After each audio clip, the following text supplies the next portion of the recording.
we'll have to take a good look at that. You know, this is the third year that this has happened in New Haven. It's not a first-time occurrence. Long lines and dozens of potential voters turned away after waiting until the last minute. Good evening, everybody. Thanks for joining us at 5:30 on this day after Election Day. I'm Mark Zinni. Processing day. And I'm Denise DeCenzo. While the races are over, New Haven, one of Connecticut's larger cities, is still tallying up the votes. And that's where we find Channel 3 New Haven Bureau Chief Matt McFarland. He's live tonight with the mobile newsroom. Matt. Well, Mark and Denise, they had a couple of issues here in New Haven. They had some soggy ballots that couldn't be counted in the machines. They also had some voting machines that broke down. And then here at City Hall, they had long lines and not enough staffers for all the folks who came out here for Election Day registration, something that's happened here in New Haven the two previous federal elections.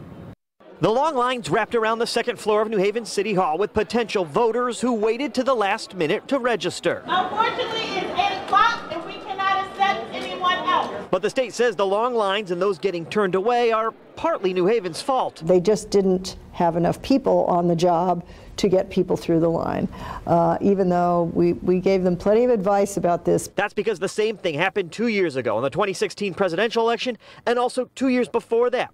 We're told for most of the day they had just a few people importing information into the computer system, and it wasn't until when the lines were already pretty long that they added staff. So we went to the registrar's office today looking for answers. We're told Chanel Evans was out of the office, still finalizing last night's results, and staffers wouldn't tell us exactly where she was. Her Republican counterpart says she wasn't at City Hall last night, so she couldn't comment on the scene there. Is the city, are the two registrars looking to change anything going forward, or could there be the possibility that we end up in the same boat another 2 years from now? I can't answer that. I really don't know. I mean, to my knowledge, in prior years, we didn't have this problem. I can't answer that. Kevin Arnold, who's New Haven's moderator for Election Day registration, says it would help if more people would register in advance and not wait until Election Day. But he says the city needs more trained staff to handle the rush. The trained people is where the bottleneck was.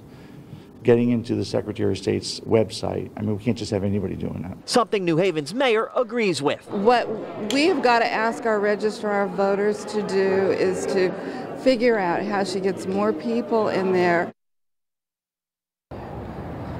Now, right now, state law limits Election Day registration to just one spot in each city in town. Now, Mayor Toni Harp says that's fine if you're talking about a small town that just has a few thousand voters. But she says here in New Haven, you're talking about a large city, a couple of colleges, many young voters trying to register. She says that's a problem. She says that's something that they are going to try to see if they can get that state law changed. We're live with the mobile newsroom in New Haven. Matt McFarland, Channel 3 Eyewitness News.